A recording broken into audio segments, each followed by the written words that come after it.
Okay, testing. Can you guys hear me now? Change the setting. Oh. Perfect. Okay. Woohoo! Well, welcome. Welcome, guys. Let me know if the music volume is too loud at any point. I've kind of turned it down a bit. Hopefully it's just kind of there in the background, but I can always adjust that. We are going to reveal MetalMercs Alpha 7 today, which is a big change from the previous versions. For about 5 years, back when this started as a BattleTech fan game, I built this game from the ground up in Python using Pygame, as I said many times in sort of the years past. And this past year, as I've sort of explained a few times in various posts, I made the difficult, but I think ultimately necessary decision to upgrade us into Godot. Starcom, wow, I can't believe it's not Comstar. Yes, it's like the margarine of communications. I will say, to that point, I've definitely said, in crafting my own universe, obviously the started as a BattleTech fan game. The universe that emerged out of it certainly has a lot of BattleTech in its DNA, but ultimately, sort of where this universe is going will be different. Yes, there are obviously some nods and, well, if you want to call it a nod or an homage or I can't believe it's not Comstar. But anyway, going back to Godot, there was a question in the chat already about why I switched to Godot. And I can tell you why I switched out of Python and then why I picked Godot specifically. Switching out of Python, basically, if you were following the trajectory of MetalMercs, we got ourselves, I keep saying we, I got it on Steam. There was, a new demo. It was getting sort of, people were looking at it, people were enjoying it. And I was getting ready to kind of do the final wave of upgrades to sort of fully release it. And I kind of ballparked that it might take me about 6 months, maybe, to get that stuff done. But I realized it was going slower than I wanted, and I realized part of it is because I was dealing with this really old engine with all these problems from, a game that's been in development for 4 years. The engine gets sluggish because you try to add stuff you didn't anticipate. And another problem is that, honestly, just making a game in Pygame, I mean, there are smarter people than me that could do it, but I was hitting limits where it was like getting laggy on things like menus. And I realized that what I wanted MetalMercs to be, it was hitting a wall. And at that time, I was sort of looking at other potential options. I know Unity was kind of a possibility there. But Godot always stood out to me because I really like software that's open source, that's community driven. And from everything I saw in terms of Godot, it was not only extremely powerful, but it was really easy to put out releases on different systems like PC, Mac, Linux, and stuff. And I started fiddling around with it, and I kind of fell in love with the simplicity and power that it had. And for instance, this screen right here, we've got like some 3D stuff going on. There's some shaders. All this stuff would have been a monumental task in Python, but this was, a couple days work in Godot. So I think why I changed was because, for me, I've never personally viewed MetalMercs as like, once the full version is out on Steam, I'm done and I'll wash my hands. I've always kind of thought I always loved the BattleTech universe.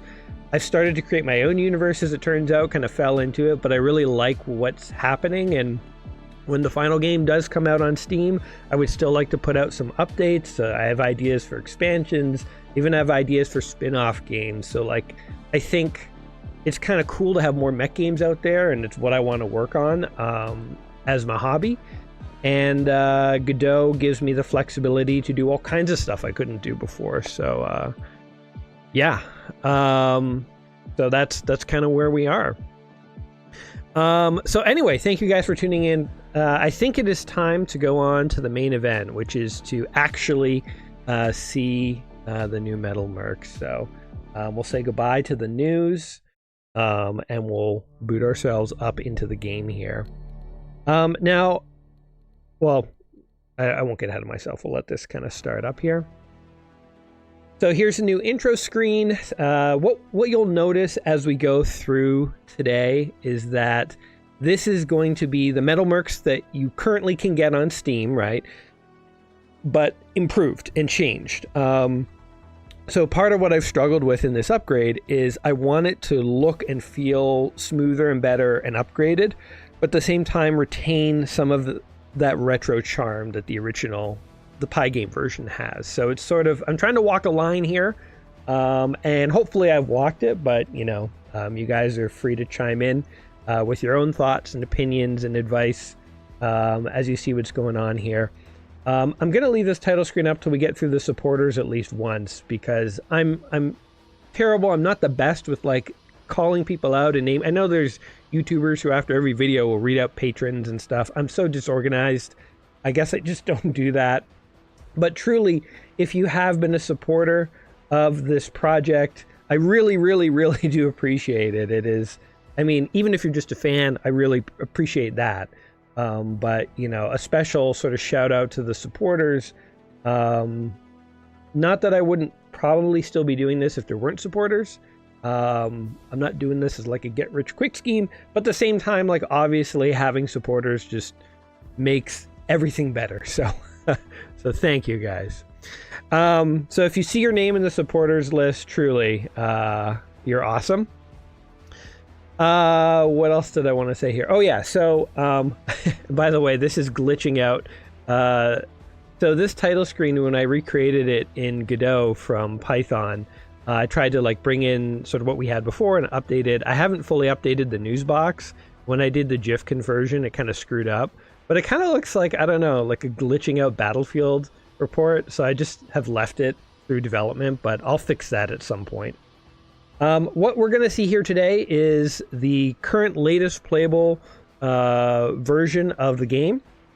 And as I've said, my plan here is to show it off to you guys here today, to answer your questions, to give you, you know, an idea of like where we're going to go with this. This playable version will get released first to current patron supporters probably in about a week's time. You'll see there's one or two things even in this version that need to be shore up before like the average player will be able to play it. And then you know, after that's been out for a bit and I've sort of pulled in any bug reports or stuff people might have encountered, added a bit more to it, then it'll be sort of a little more widely released to supporters and fans. And then as you'll see, there's some features in the Pi game version that aren't here yet, and it may take a few months to get everything back in at this point. So I don't plan on replacing the Steam demo until that replacement is as good or better than what's currently on Steam. I don't want people who are on Steam, who are playing it casually, to log in one day and then find, oh, a new version that looks nicer but it's missing a bunch of features. So I don't want that experience for people. So that's why we're kind of doing this graduated release. But yes, whole new version here. We got nice updated menus, as we'll see as we go through it. But let's go ahead and hop into a new game here. And normally you get to like choose your character and all that stuff. Right now, it just sort of boots you into the world. So the character creation screen isn't currently there yet. You can see now, we can see like what city we're in and where we are. I kind of like that feature, and I'll probably extend it when I add the planet map back in. So right now we're on Drake's Landing, and this is the only available planet at the moment. You can only go to the starport to leave when you have a contract. The being able to travel around the core will come back. It's just, you know, not there yet. So as you can see, it looks very similar to the Pi game MetalMercs, but what's running under the hood is a lot smoother. So the movement when you're clicking around is actually a lot more natural. You can still move around with the arrows if you prefer. And like a little quality of life thing, you can actually see what buildings you could go in. They kind of highlight. And I want to add a thing where it like sort of gives you a little readout when you hover over a building, so you can kind of see what it is. I think that'd be very helpful for new players. And then if you click on a building, you can enter it. So I guess we'll kind of do the rounds. So the mercenary hub, by the way, here, this is the one building in the new alpha that I haven't added back in yet. But you guys love mechs, so let's start with the Mech It Lube. So go ahead and enter. And again, the Mech It Lube isn't finished yet, but this is basically for buying and selling, and you'll see modding can happen here too. You'll notice tips, by the way, will appear as we go into different menus and stuff. This is sort of something I was noticing in some other games, and not that I won't have a tutorial in this game. It will get its tutorial back, but there's so many like little things to tell people about like different weapons and stuff that I kind of realized a good way of doing that might be to just casually show them tips over and over, and you can choose to read or ignore it, but it's like then the information is getting there, so it's a little quality of life thing. Anyway, so here's our mechs, our starting mechs here. You can see the mech readout has changed a little bit. I still need to upgrade this section here so there's tooltips. But here's a cool new thing so the weaponry is now icons instead of words.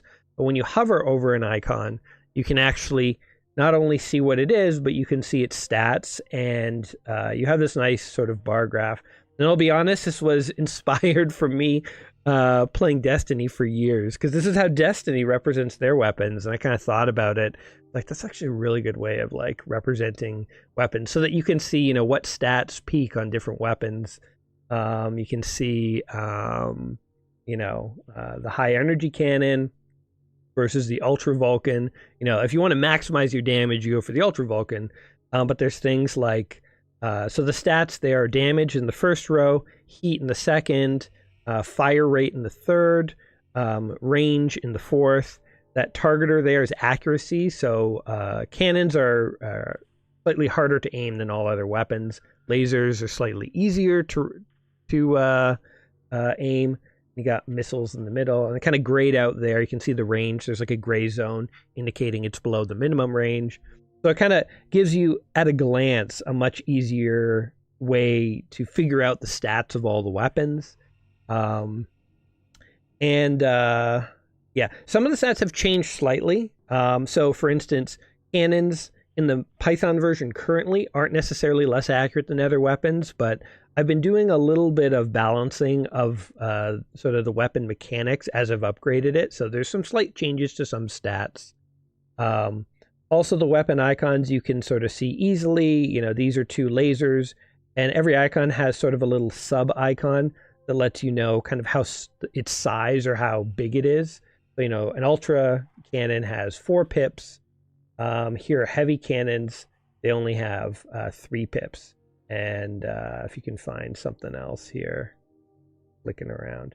Oh, good. So this, when you click on a mech, by the way, either in the market or in your inventory, it brings up this area where you can repair it, you can sell it, and eventually you can mod it. So one thing I haven't added back in yet is the ability to mod, but that will be coming. And you can see for some mechs, I've sort of started to build up their slots.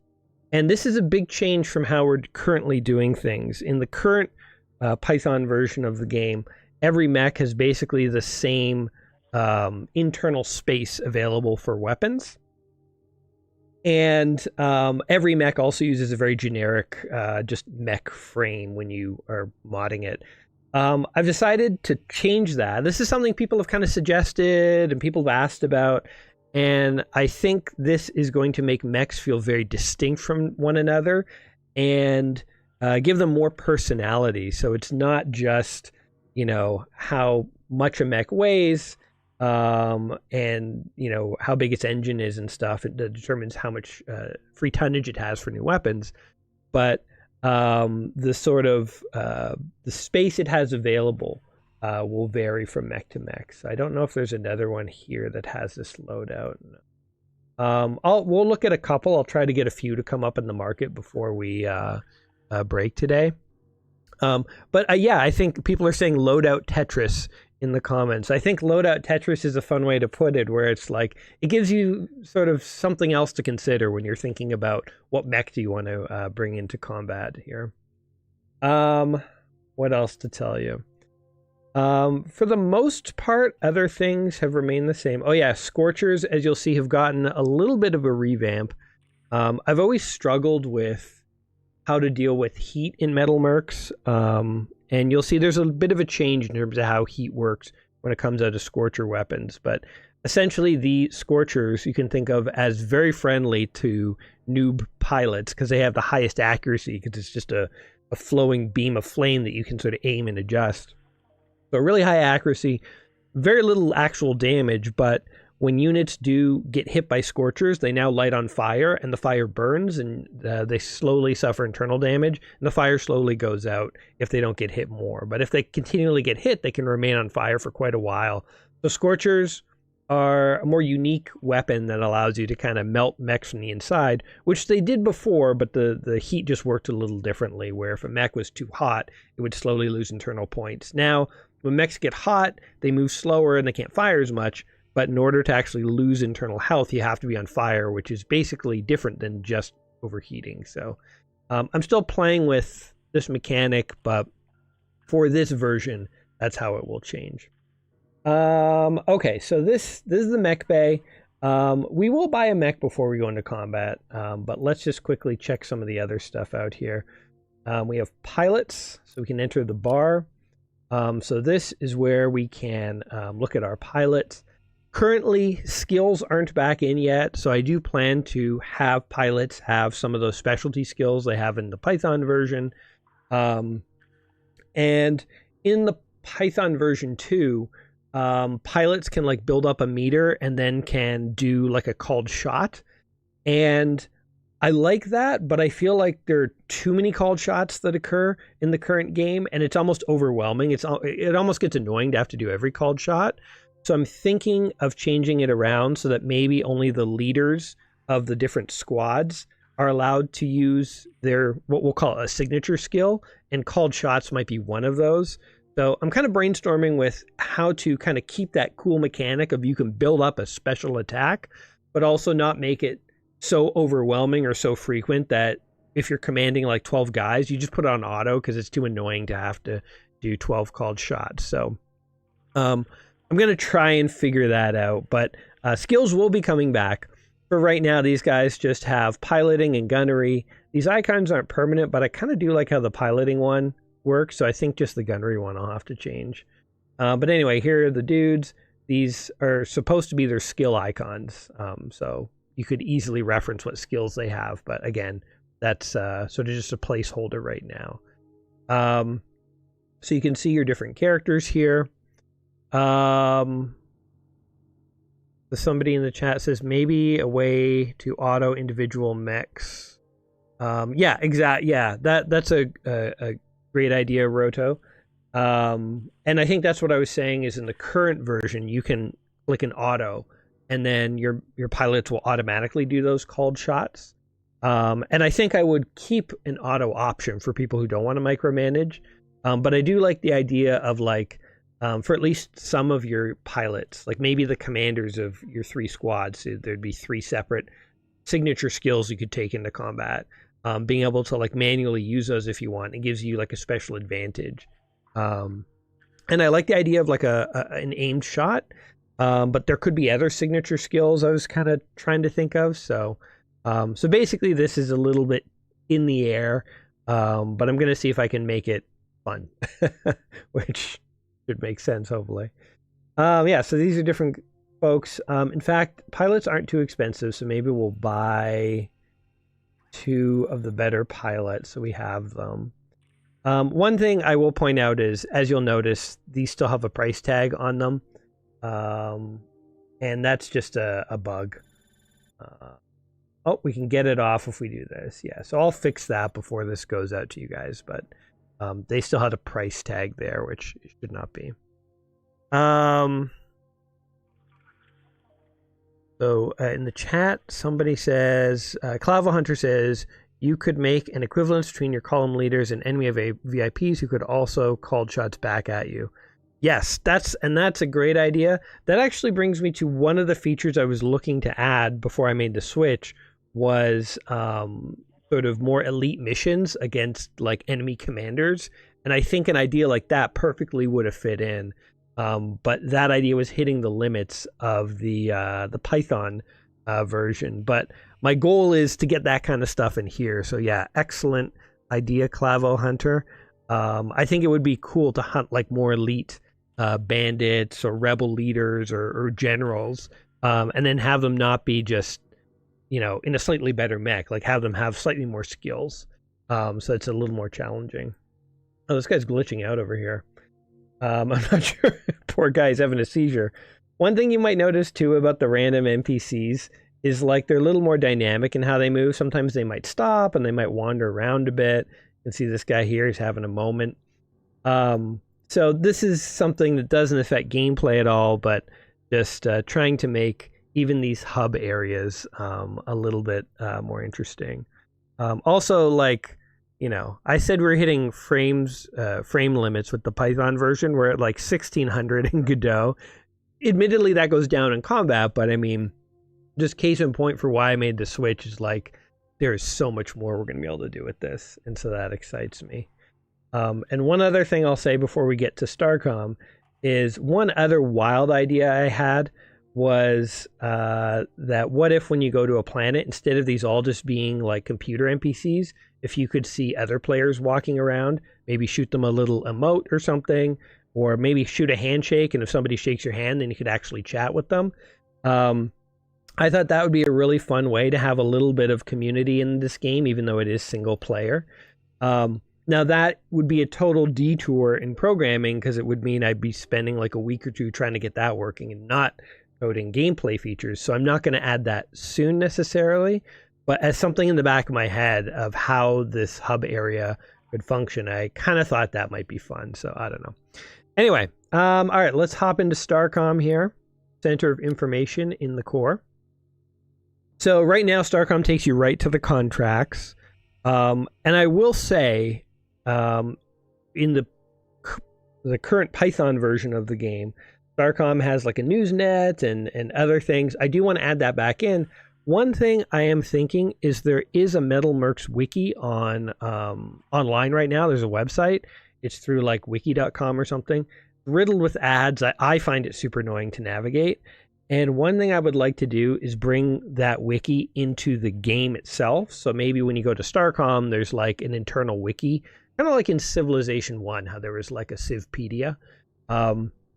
Because there's a lot of sort of backstory that I've built up to build this universe. And as you saw on the news screen that I created when we're getting ready to launch the stream, there's a lot going on. There's a lot of stuff you could read about.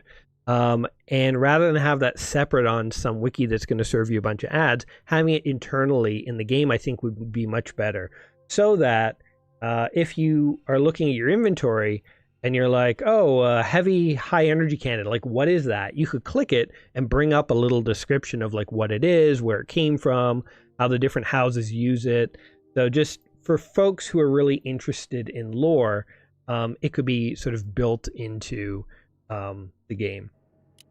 Anyway, okay, back into StarCom here.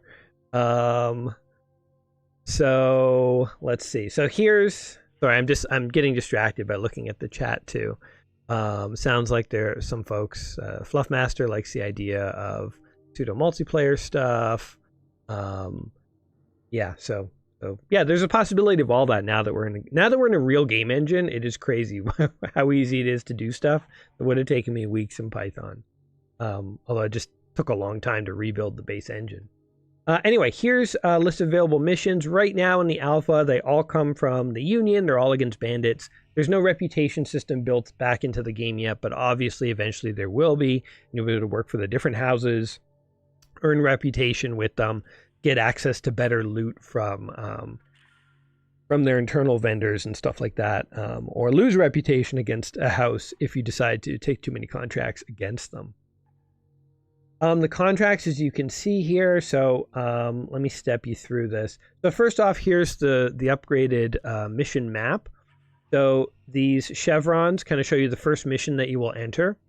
And the way this works is after you beat this mission, you'll get to select which next mission to go to. You could go here or you could go here. Now, if you select this mission and you fail it, you don't fail the entire contract. You would go right back here and you would be allowed to pick this alternative path. So one of the functions of these mission maps is to give you some slightly more interesting choices when you're picking your missions. Right now, every mission is just basic combat, but this could be combat, this could be defense, this could be escort, and so on, fighting your way up to sort of a final mission, as you can see here. But the idea with sort of creating these paths is that, so here, if you go into this mission and you beat it, you have to go here. And then if in this mission you fail, then you fail the contract because there's nowhere else you could go. You can't back up and take another route. So this is a contract where the first 2 missions have to be passed.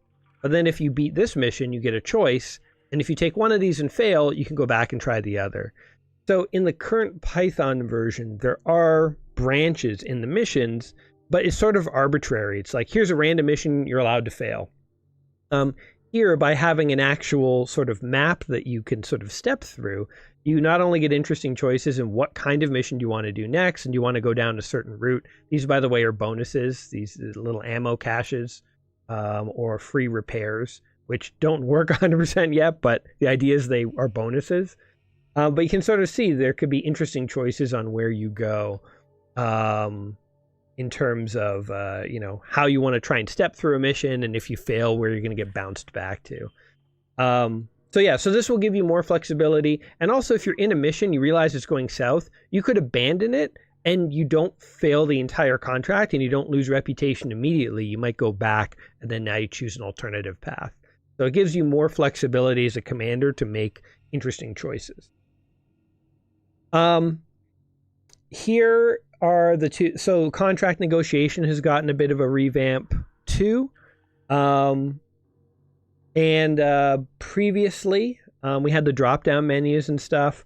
So obviously this, now you've got sort of bars that you can drag. This, of course, was sort of drawn some inspiration from how they do things in the Harebrained Schemes Battletech game, which I've said many times it's awesome and I love. And if you've never tried it and you like MetalMercs, you probably should try it because I think you're going to like it. But this was a method of just trying to think of how we could streamline contract negotiations a bit.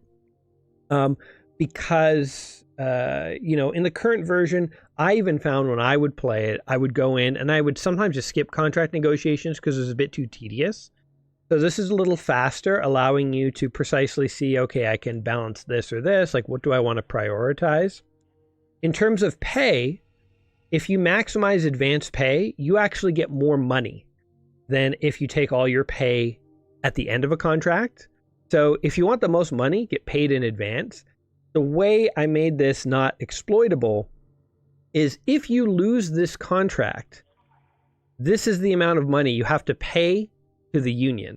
So basically, they will pay you $5.3 million right now, but if you fail, you have to pay them $6.8 million. Basically, you're on the you're on the hook for an extra $1.5 million. So yes, upfront pay is more risky. It's sweet. You get the money right away. You can use it and stuff. But if you don't back it up, you're in the hole. Here, I'm taking no advance pay. So pay me all at the end. And you can imagine when the contract is finished, a mercenary has a lot less negotiation power to get any money out of their employer because the mission's already done.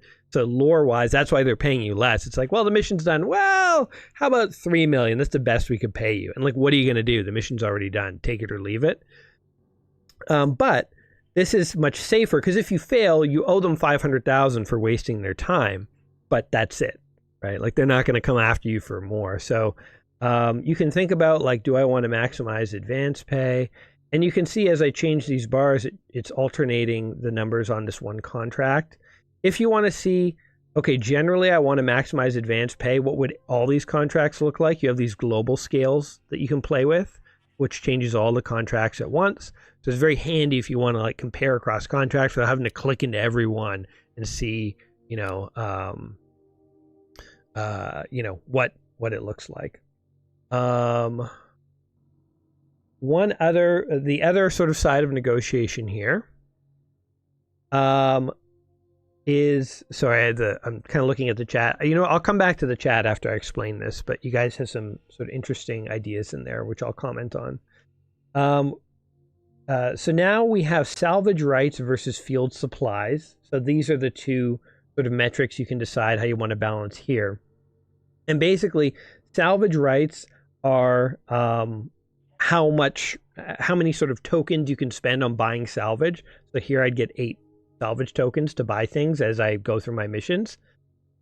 Field supplies are repairs. So previously we kind of had repairs and buying salvage as one thing, but here I've kind of split it off. So if you want to play things extra safe, right, you can take all your money at the end and you can maximize field supplies, which will allow you to repair your units the most between missions. On the other hand, if you want to play things really risky, you could say, well, okay, I'm going to have virtually no repairs besides any bonuses I encounter along the way, but I'm going to have the most salvage tokens, so I'll be able to buy the most salvage along the way. So this is basically, what do you want to prioritize? The ability to repair and restore your units between missions, or the ability to buy new equipment from the stuff you destroy? So this is another sort of thing to consider. Missions also eventually will have unique bonuses. This is just a placeholder right now, but there might be a bonus of, night mission or, extra bounties or something like that. So there could be little bonuses that will coincide here. And then the two other elements of contracts, and then I will take a look closely at your actual discussion that you guys have been having in the chat there, is there are different limits. So this contract limits you to 4 mechs, and no mech can be above 500 tons. This contract limits you to 6 mechs, and in total across all your mechs, they can't take up more than 18 base space units. So mechs have a size and a weight. Generally, the size and weight's pretty much aligned, but sovereignty units are a little smaller, more compact, so they do a little better when there's bay capacity limits. Here, 5 units, a maximum weight of 3,000 tons. Here, you can have as many units as you want, they just can't go beyond a certain size. So there's more dynamic boundaries placed on contracts, allowing you to, maybe you're the type of unit that has mercenary unit that has a few super heavy mechs, so you don't care about the number of units you can take into battle. You just want to take the heaviest units you can. Maybe on the other hand, you like to take in a lot of units, but they don't weigh too much. So for you, something like this would be better, where there's no unit cap. So the contracts are a little more dynamic here. Let me just jump to the comments real quick, and then we'll actually take a contract. So let's see. Pit stops for repairs. Balance. I don't like this, but I don't think I'm supposed to. I'm not sure what you're referring to there, Clavo Hunter, but yeah, maybe it can't all be 100% perfect in terms of the mercenary life. So maybe whatever you're referring to, maybe it's employers don't want to give it to you. Love the mission map. Could you offer contracts of garrison duty where you have a chance of nothing happening but earning money, or a range of danger that might happen? Yeah. That's interesting, the idea of a contract where nothing happens. That wasn't currently on my sort of list, but it reminds me of in Mech Warrior 1, I think that sometimes happened. You take a garrison duty contract and literally nothing would happen. That could appear down the line. I kind of like the idea of that. For the first pass, I'll probably focus on making some different kinds of missions, but that theoretically could happen. It's kind of an interesting sort of, it's like you win the lottery, free money kind of thing. So let's see, other comments here. You may want to have a third slider with payment per mission, mayhaps. Yes, possibly. And I haven't included it yet because one of the things I've tried to do when I've sort of been putting these systems back together and kind of reinventing them at the same time is figure out ways to streamline things. If you add in too many sliders, it gets too complicated. And You could imagine, though, maybe some contracts you're negotiating per mission. As you'll see, there is a way to earn money per mission already, so that could be an element of it. But yeah, it's a possibility. Maybe different contracts could have per mission sliders as opposed to overall, or maybe a third slider could appear. So I'm not ruling it out, but at the moment I've sort of veered towards kind of streamlining it. Speaking of the wiki, has anyone written any fiction for the universe yet? Besides me writing outlines of stuff or figuring out stuff in my head, nobody's written any official fiction yet. I'll be honest, I have thought about at some point maybe trying to like write some stuff, like maybe putting out an ebook or something. But if anyone is interested in some fan fiction stuff on the Discord, that'd be awesome to see. I think in terms of like writing actual fiction, I don't want to be one of those people that puts the cart before the horse. So I'm trying to focus myself on establishing the universe as a game first, because I think that's first and foremost what everyone loves about it. But the expansions and stuff that I have thought about and planned and stuff, they do have a lot of story driving them. And so eventually the game will push some of the narrative in the universe further. But there could potentially be like books and stuff. I think it would be fun. I might do it. But it's also like, I don't want to get ahead of myself. So I'm not kind of focusing too much on that. But yeah, great question. I wonder how long after release before we see nude mods on Nexus. No comments on that, but to each their own. What else we got here? I have a short fan fiction that's half written.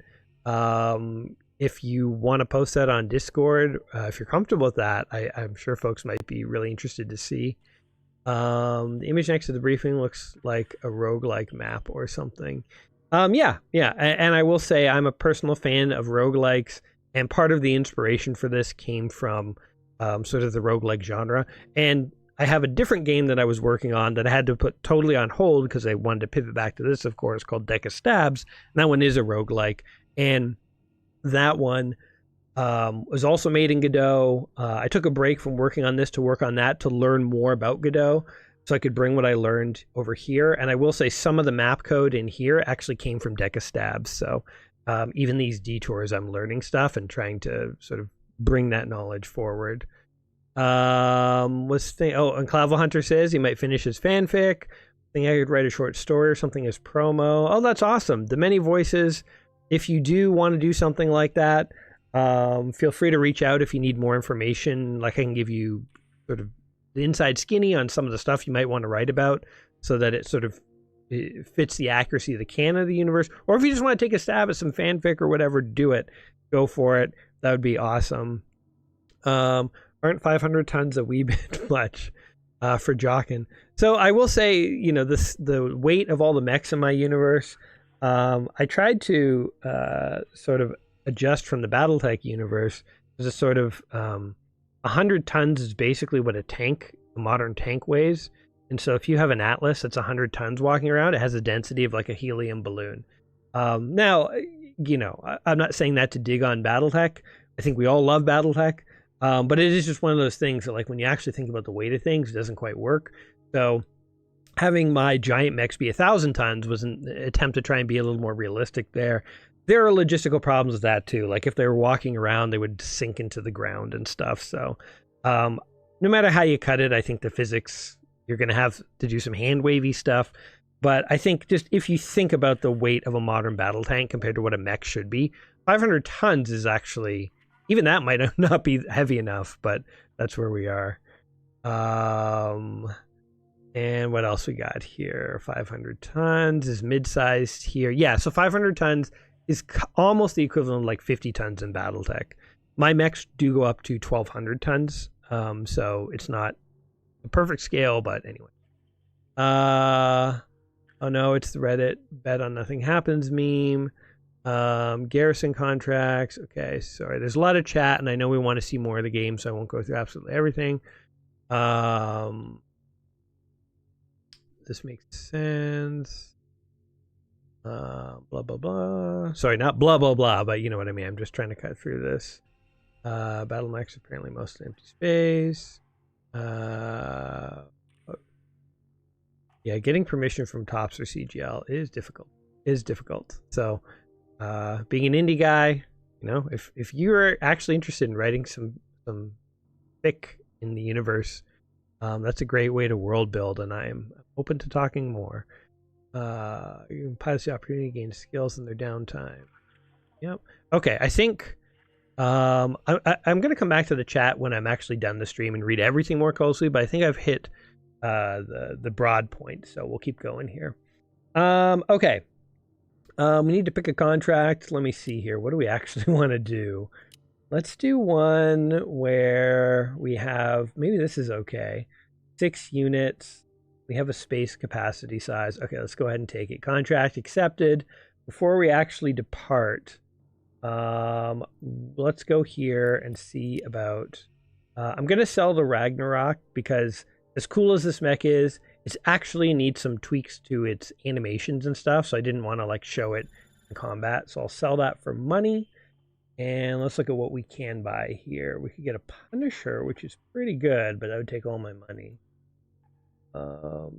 You like Sword Breakers. Maybe I could afford these two. I'll take the Long Strike that doesn't need repairs. So yeah, repairs will eat into, obviously, your stuff here. I guess I'll take the Sword Break. I can barely afford it. And I can't afford to repair it. I'm going to play this honestly. I do have a cheat way of like giving myself money and repairing stuff, but try and do this honestly. We'll see how it goes together. Okay, so now into launching the mission. So here we go. As I say, you know, we get to select where we want to go. This is our first mission. And again, these are all just basic combat missions because I haven't added different mission types yet, but the idea is that's sort of in the works. Loading the actual mission setup does take more time than the Python version, and it's because, as you'll see, I'm generating much more complex maps. I plan on looking at how to speed that up a bit, but for now it is what it is. So here are my objectives. As you'll see, I need to eliminate the patrol forces. And so this is what I was talking about, how there is a way to make money between missions. There are going to be optional objectives in missions now. So as long as I do this, the mission's a success. If I want to make a bit more money, I can try doing these extra things. And one of the models that I've sort of turned to for thinking about how to make the missions cooler and better than I currently have them in MetalMercs is honestly going back to Mech Commander, which was a game I loved growing up. And when I was looking at how they did their missions, they had sort of optional things. They had like chains of activities and stuff.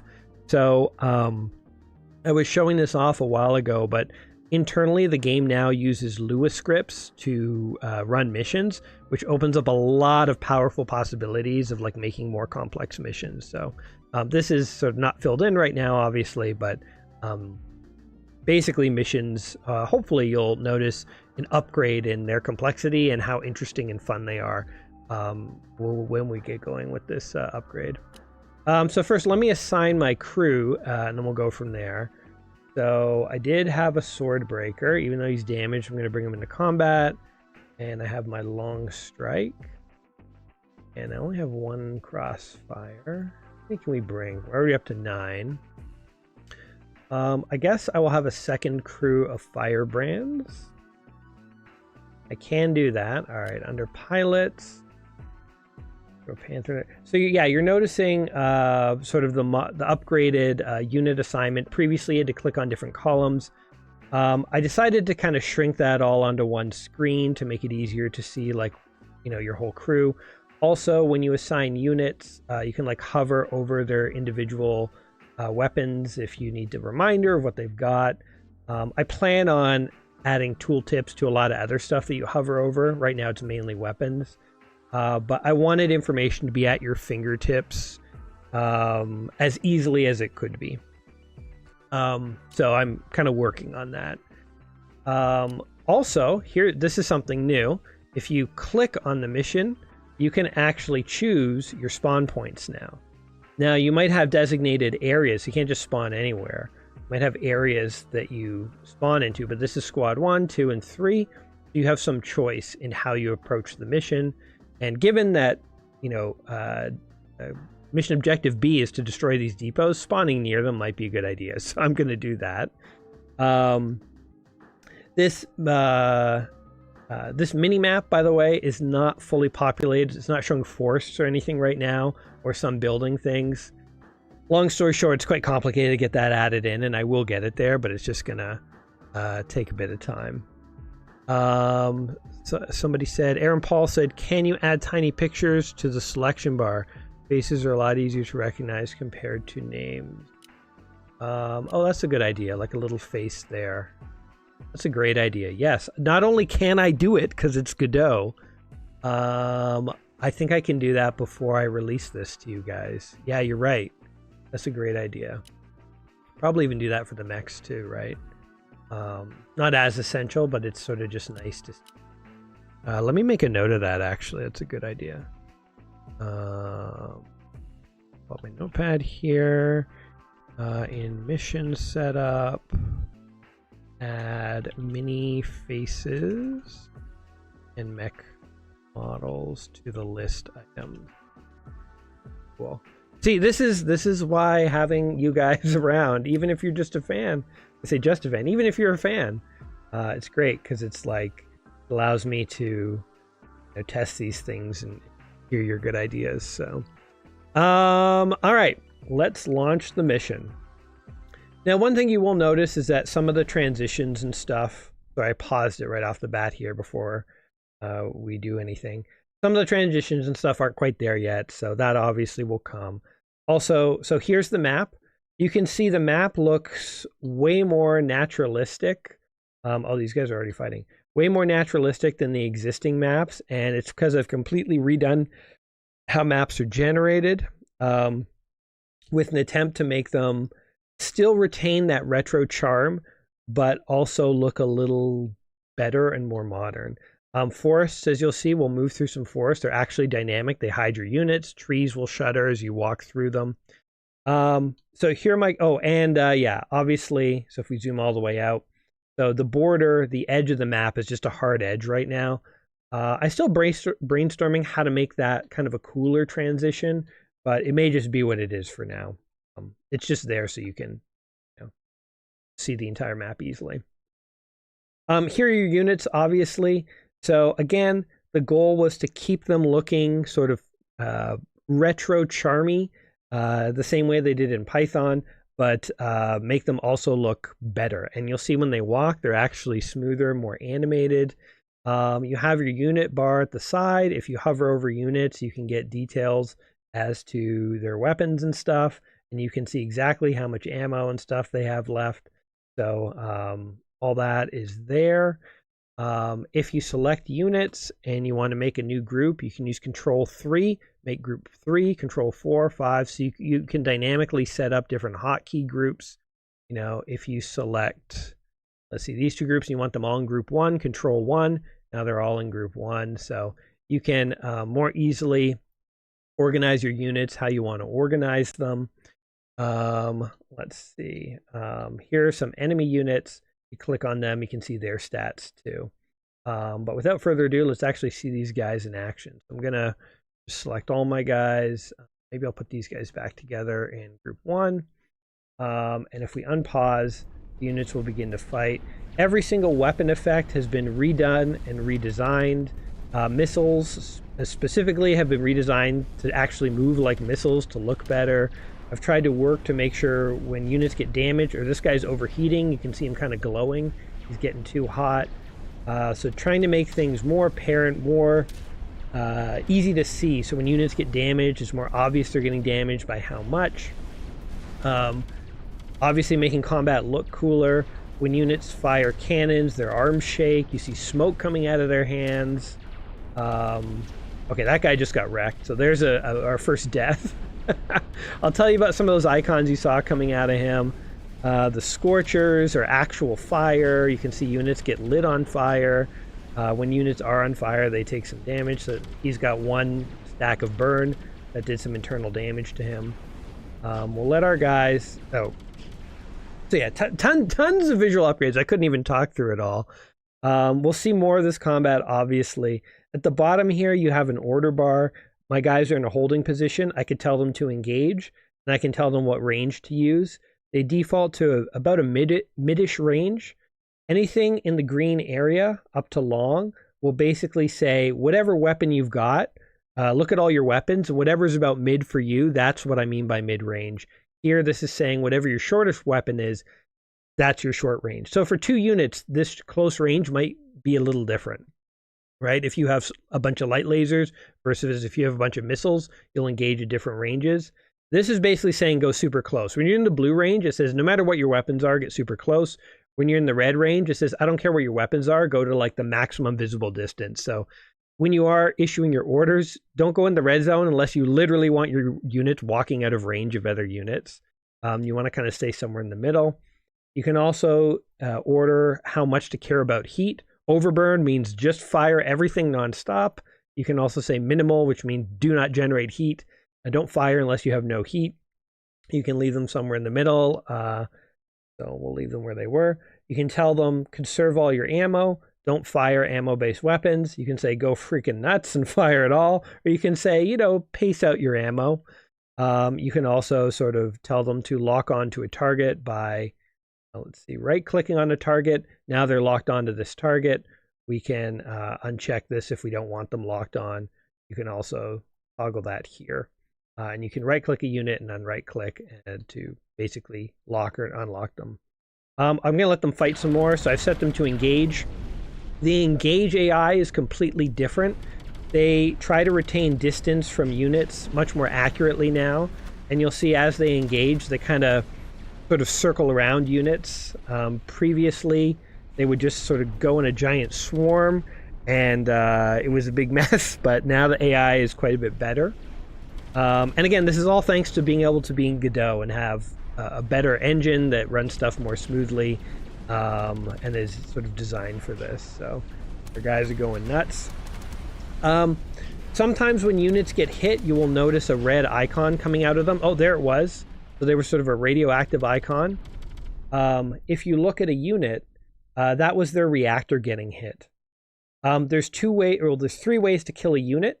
One is when its internals get to 0, it blows up. The other is if its reactor core loses all its hit, it explodes. And the third is if the pilot loses all of their health, they eject. And the mech will actually stay on the battlefield, but the head will be gone because they'll have ejected. The way internal cores get damaged is when heavy weapons hit mechs that have low internals, they have a chance of damaging the core. So like cannons typically is what we're talking about here, but also like high energy cannons or large lasers could do it.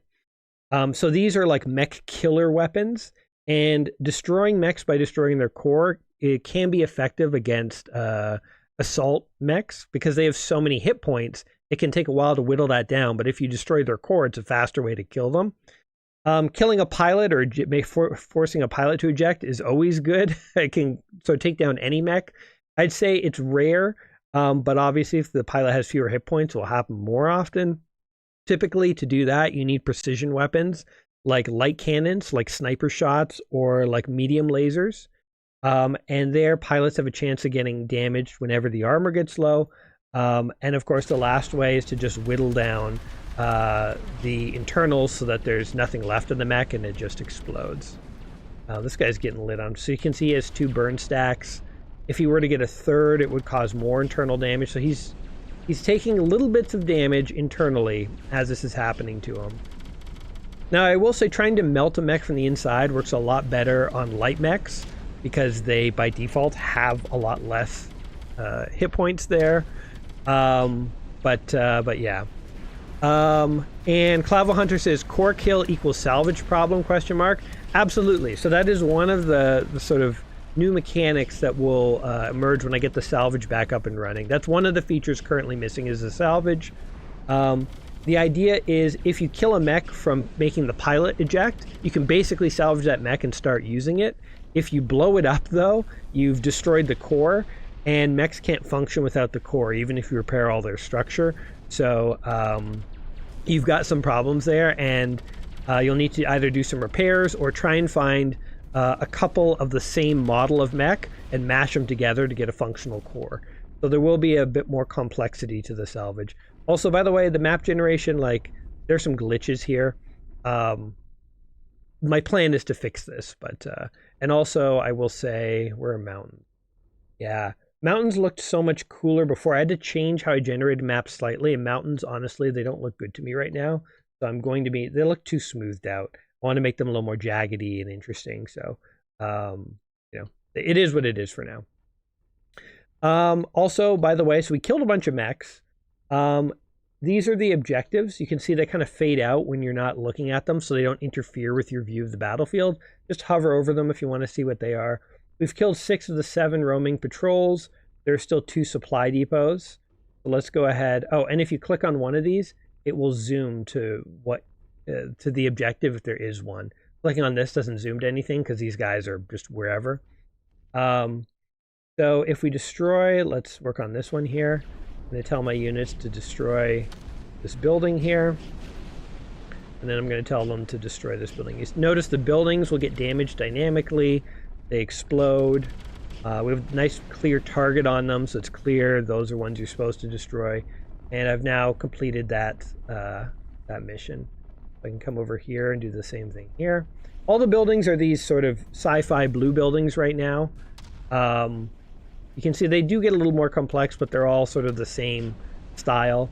That will be changing eventually, but obviously it's just simpler right now. I kind of got this dynamic building generation working, and I'll add more complexity to it, more colors and stuff in due time. You'll notice 2 buildings have shadows, and if mechs stand in the shadows of taller buildings, so this is a taller building, this is casting a taller shadow. And these ones are shorter. If mechs will go into shadows, you can see they dim and stuff. And like all of this is like tiny little features that I think make the game just look so much better, but would have been a nightmare to do in Python. Let's see. We need to find, there's one more mech somewhere on the battlefield hiding. We'll see if I can find him. If not, I have a cheat button to end the mission. Oh, and what's this guy doing way over here? Oh, there he is. All right, let's take him down, boys. Get him. One thing you'll notice, by the way, we pause. When mechs walk over water, they have reflections instead of shadows. You know, it's pixel perfect too. I'll say that. It took me a long time to get that working, but you know, part of what I'm trying to do here is just make this just look that much sweeter. All right, come on, guys. Get this guy. I think also we don't have any mechs with jump jets. I should see if I can get a mech with jump jets to kind of show you the jumping, because that's been improved a bit too. Hopefully this guy does not take one of our guys down. He's pretty weak. Why are you trying to be in the front lines? Oof. Guy just kicks hard. Problem. This is a sword breaker. His name is kind of pushing this this thing to be extra long, so I got to fix that too. With long names. Okay, while this plays out, let me see what I've been missing in the chat. For the border of the map, you can add a nice texture, make it look like a monitor workstation like many old games had. Yeah, that's a good idea. I just have to like try it out and see what looks best. Oh, you can see, by the way, he's taken 2 hits to his core. If he takes 2 more, he'll blow up. Typically, when a mech is full health and full core, it won't die to a core explosion because it will lose all its internals before that. But where the core does matter is it's really hard to repair cores, or it's going to be between missions. So if you have a mech and it's taken, you know, 2 or 3 core hits, you might be able to repair the internals and armor and take it into the next fight.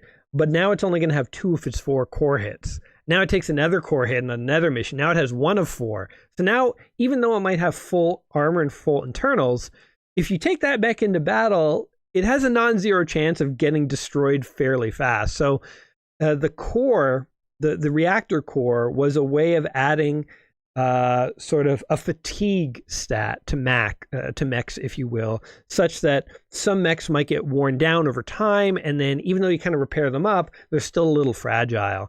And my idea is, like, if you're fighting bandits and pirates, they might come into battle with mechs that might have full armor, but they might have a few core hits. So it's like they're more vulnerable mechs. So, and I think too, you know, I added this and I kind of thought later about how like Battletech does have engine hits and gyro and stuff like that. So I think this is kind of in line with that. But I will say when I was adding this back in, I didn't remember about that aspect of Battletech. It just didn't cross my mind. So sort of an example of convergent evolution, I think, in terms of thinking about what makes a mech game fun. Anyway, we'll go on to our next mission here. So this is where you would repair units and salvage and stuff and have your own parts. This screen is not complete. So this is just 100% placeholders. None of this currently does much. I will say one other idea I've been having about retooling is making ammo not unlimited, so that you actually have to have stores of different ammo. So maybe getting ammo between missions might be important. So basically these mechs that have really powerful but ammo dependent weapons, you might need to sort of buy some of that ammo between missions so that you have it. I'm debating that because I don't know if it'll be too much micromanagement. So it may or may not sort of emerge, but it's an idea I had. Yeah, so right now none of this really works yet. So this is the one biggest feature I have to add before I kind of give this demo to you guys. We got my trusty repair all button, which I'm just going to do for the sake of going forward here. All right, let's go to the next level here. Now normally you could go here and you could collect some supplies, and so this is sort of like a bonus thing. There are other bonuses where it's like you could get free repairs. And I might think of other bonuses. Maybe this could be like a fun little side or optional mission. Who knows? Maybe there could be like a bounty, like, you know, hunt down this pirate if you want. It's a totally optional mission. Doesn't matter if you pass or succeed, but it could be something else. So the idea of having these optional nodes, I think, opens up a lot of cool possibilities. But anyway, let's move on to our next mission here. And you'll see there's tips being shown as we load new missions. So this is another way for me to try to get new information to new players without giving them walls and walls of text to read. You gradually pick it up here and there as you read different tips. Okay, now again, every mission is the same. The map is randomly generated every time. It's using the same terrain set. So eventually the different terrains will come back in, and so we'll have different biomes and stuff, and there'll be deserts and winter areas and stuff. For this Alpha 7, it's just this new single sort of temperate bio. And I'll bring all my guys to a similar starting point as I did last time, and I'll leave the layout as the same. And let's launch. And by the way, if during missions you want to see your contracts, this button here shows you the contracts. You can always kind of see, like, what am I doing? You can always look at a list of all your pilots, all your mechs. And by the way, so I didn't mention this before, but in the Python version, you press space or tab to bring up your like details menu. I want to try and make this top menu bar far more sort of obvious and intuitive and allow you to see things this way. There's also a finances tab where what I plan on including is sort of a monthly report, almost like watching a stock market, where you can like see how much money you've had at any given point. You can see like your income this month from contracts, your expenses on repairs, your expenses on pilots. You get a better sense of like, am I turning a profit here or am I slowly going bankrupt? So having like a financial report window is my plan. Right now we have financial report goes here. Okay, so anyway, let's do this mission. So we have objective here and here. One thing too you're probably noticing is obviously the enemies are fighting each other. This was an unintended glitch, but I mean, certainly I do want to have enemies with the capability of fighting each other. So it's not like a glitch, but when I first set up this initial just basic mission for testing, the idea was these enemies are all supposed to be on the same side. I think it makes it kind of interesting to come into enemies who are fighting and choose like, do I engage? Who am I going to engage or whatever? So the idea of enemies having different factions in a mission is not going to go away. There will, but I may sort of shore it up so that all these guys are on the same side for this one kind of mission. I'm not sure, but right now they fight each other. It's kind of fun. Gives you some interesting possibilities for how you want to actually engage in battle. Let my guys finish this guy off. What is this guy anyway? Hammerhead. He's overheating. Taking pilot hits. He's taking core hits. Off he goes. Take down this guy too. Where'd he go? You can see enemies sort of disappear in the forest as your line of sight gets obscured. Easy. We got.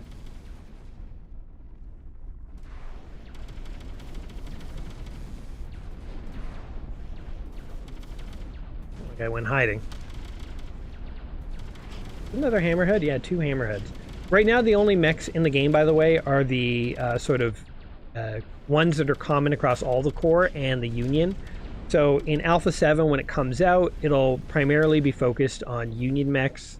Obviously, that will get expanded again as I add all the other mechs back in. A lot of the stats and stuff are there, but I have to go in and clean up some of the unit models. And obviously, because mechs are now animated, there's a little bit more that goes into their sprites than in the Python version. And I just haven't fixed that for every single unit yet. So that's basically why we're reverting back to just the Union for this demo. Die already, dude. Take a hint. I think what I'm going to do is after this mission, I'm going to abandon the contract and see if I can get a jump-capable mech just to show a little bit of that. And if there's anything else I haven't shown you guys, I'll try and think about that. You can see here, obviously, this is the mechs we currently have selected. You can click on any one if you want to get some detailed stats. See their weapons. So Bertrand asks, are there missions that can have emergent objectives if certain conditions are met? Absolutely. Well, I should say there aren't currently, but that is absolutely the plan. So I think, as I said earlier in the stream, one of the big upgrades that I made is that missions are now run through Lua scripts, which gives a lot of coding power to being able to make more complex missions that have more dynamic objectives and things like that. So, and, you know, people have asked, you know, like, is this game going to be mod friendly? The answer is absolutely. And once we hit a stage where things have started to stabilize and I'm making fewer changes to things like how the mission scripts are read in, and we have a more widespread demo, I do want to like make some tutorials showing people how to make their own mission scripts. Again, because it's in Lua, you know, you have a few functions that let you interact with the game to like spawn units and do a few other things, but then all the logic within that Lua script is basically like you could code whatever you want. So I think I have some ideas for what some cool dynamic missions could be, but it's one of those things where I personally would also be excited to see if modders can like push the missions well beyond anything I ever kind of thought they could do. So, you know, all this is to say, I do want to continue supporting people being able to mod the game, and I'll try to make some tutorial materials to help bring people in. Okay, so I can't find this last guy, and I do want to show off jumping and stuff. So I'm going to actually abandon the mission. So we'll fail this mission here. And you would still get an option to do some, not salvage, but maybe some field repairs, depending on the mission that you failed. Now, because we failed this mission, there's nowhere to go back. Had I failed one of these ones here, I could have gone back here and picked the other path. Because I failed this mission, I basically just have to return to the hub. I failed the contract. Currently, contracts don't give you any money. That is something that will be added once I fix the sort of post-mission screen there. We can, of course, set our money, though, to whatever we want, because we can hack, because we're lead hackers. And let's come in here and just see if there's something with jump power that I could buy. Here's a bulldog. Here's another mech that I've started to work out what its critical storage areas will look like. So if you want to like add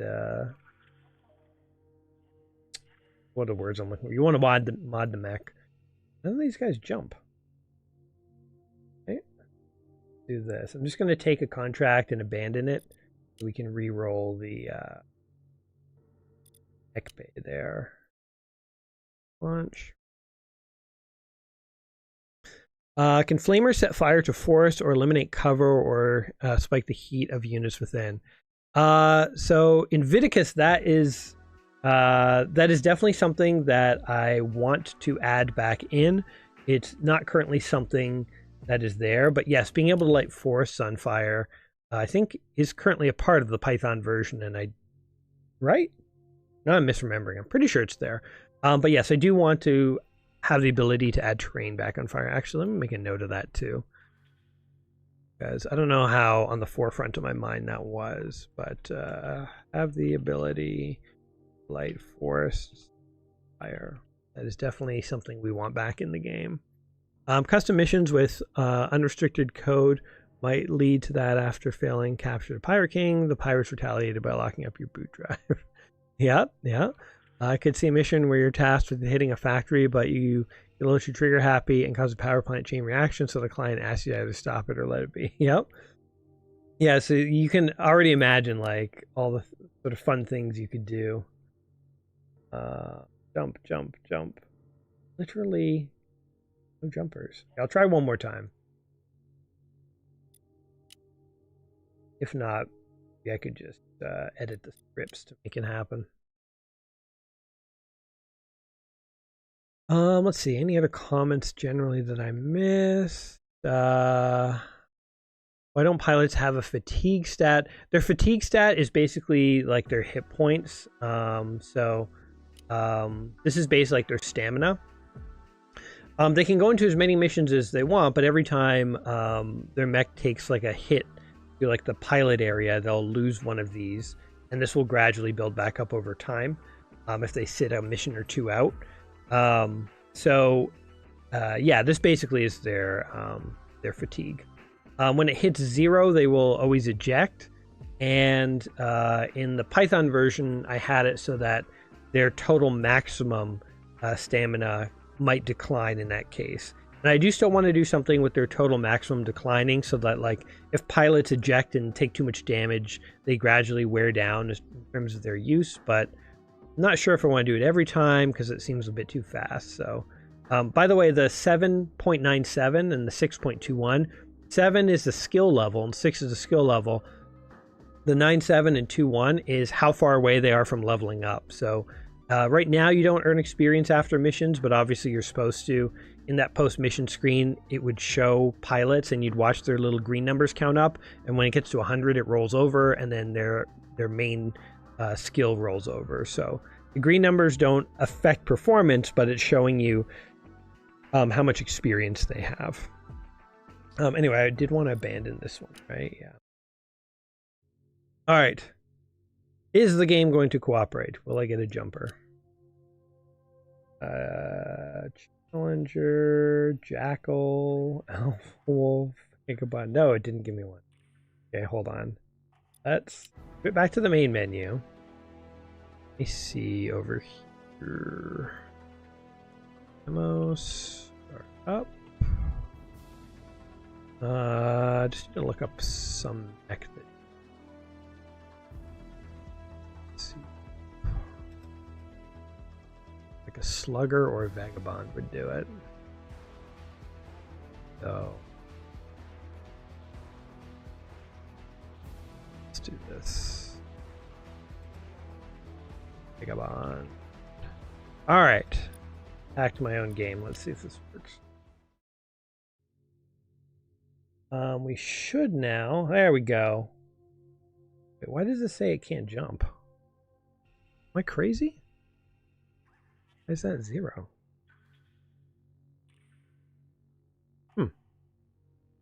Let me try taking the Vagabond into combat. It should be able to jump. If not, we've discovered a bug, and that's fine, because we'll fix it.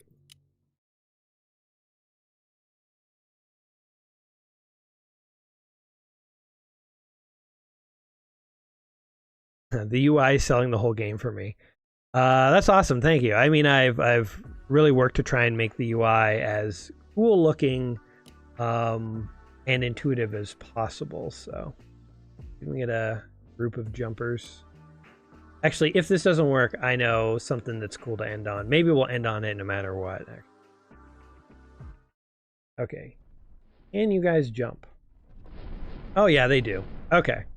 So anyway, slightly updated jump mechanics, or jump sort of visuals. You see they kind of like launch some flames out of their back. They kind of do like a little jump. Now the jumping AI I've worked hard on trying to make intelligent as well. Where like jump capable units, when they're moving in a big group, will sometimes jump over each other because it's more efficient. Kind of running away from that guy who wants to fight. Let's see, if I tell them to go there, how will they deal with that? They will jump over mountains to some degree. Because that guy did a little jump. I guess it's more efficient for him to not jump there. Tell them to go in here, they should jump right in there.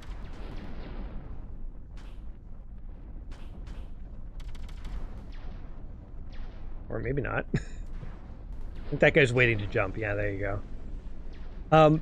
Essentially, in the Pygame version, units that can jump will only jump if they have to, like over walls or when they're going through forests. But these guys will sort of jump in other circumstances. So, yeah, anyway. They're a little more jumpy now. And units that can jump, I mean, jumping generally helps you cross rough terrain faster. When you're in the air jumping, you get a slight bonus to defense. So this is defense and offense values, and you can see these will change slightly. Like when units are standing still, they get a little bit of an accuracy bonus, kind of like aiming with your sniper rifle. If you stand still, it's a little easier. When you're in motion, things change a little. This is a mechanic I introduced in the Python version of MetalMercs, but basically it's going to get expanded a bit here, where all you need to know if you are going to have a good chance of hitting an enemy is what is their defense and what is your offense. And the more your offense is above their defense, the better it gets for you. And conversely, are they going to have an easier time hitting you? This is their offense. What's your defense? Defense is higher, in this case 7 compared to 4. So you're going to have a pretty good chance at dodging their attacks. So when you get about 10 units above or below the other unit stats, it kind of levels off. But in the current Python version, I think these stats are clamped at like 10. Like you can't have an attack value of 10 of higher than 10 or a defense higher than 10. I kind of think in this updated version, we might let that go, so that like with mods and stuff that you put into your mechs, you could get really high attack or defense. But you know, the defense you get, if you're already 10 beyond the enemy's offense values, it's not going to add infinitely more to get infinitely more defense. So it doesn't become worth your while at a certain point, but it might be interesting to allow like a higher bound of skill. So, let me jump to something. Do heat settings impact pilot jump AI? Will they restrict jumping if trying to maintain low heat levels? It's actually a good question. Right now, jumping does not generate heat, although that reminds me, you need to update that. And the idea is yes. So if you sort of said don't generate any heat, the pilot would also sort of stop jumping. That is an easy thing I can add for. Add in jumping, generating heat, and pilots considering that when jumping. That is a good question. I was wondering, is it possible for your mech company to acquire perks, like pilots in your company having bonuses to jump maneuvers when using X or Y? Yeah, so Bertrand, that is kind of what I was thinking in terms of like having commander perks. Like you could imagine some might be active where it's like you can do called shots. Others might be like passive, like your units get +2 attack or can jump farther or something.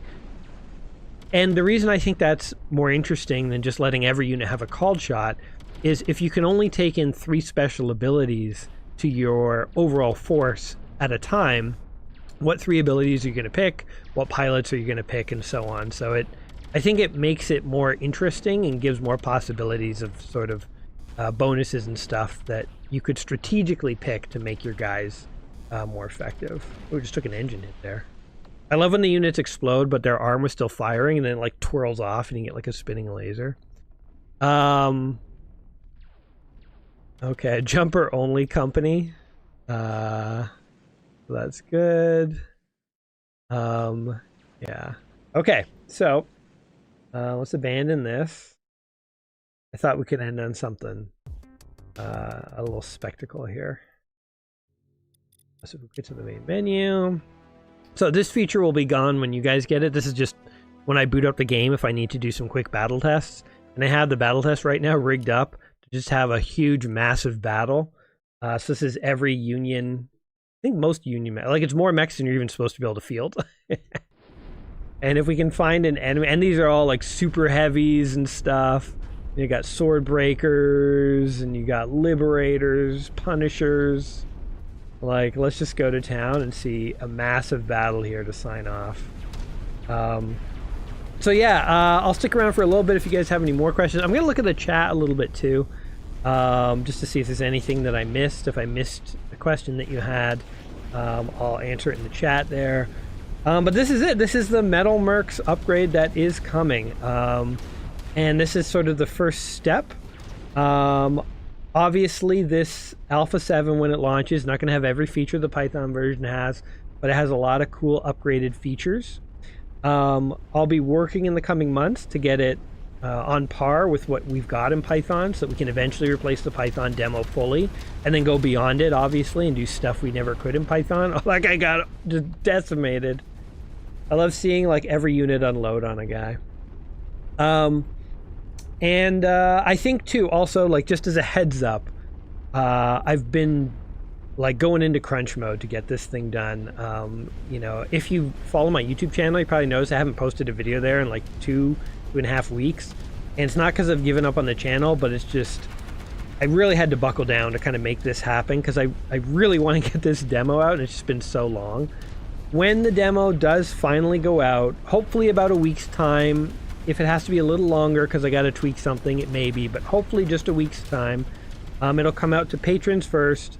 As I work through any bugs or extra features from feedback I get from the patrons, and there'll be a wider supporter demo and so on. We'll do this graduated process. But I think once the demo is out, I may literally take like 2 weeks off of doing anything for MetalMercs, and I'll sort of let people try it, let some feedback accumulate, and maybe I'll sort of come back to my YouTube channel a bit, maybe just take a few days off, because it's like, yeah, I'm not gonna lie, I'm tired. And what I really don't want to happen is like to truly burn out and, like, you know, God forbid, abandon this project. I think I'm far from that, but I just want to sort of make sure we never hit that level. So I'll take a little bit of time off there when the time comes. But in the meantime, we can just decimate these guys. So yeah, guys, thank you for tuning in. I hope this stood up to the hype, or at least looks cool for you. And I can't wait for you guys to get your hands on it and actually try. And yeah, thank you as always for all your attention, support, and all that stuff. It's a lot easier to make a mech universe when people actually care about it. So yeah. Okay, while this fight finishes up, I'll just see if there's anything else before I sign off. Looks sick, love it, thank you.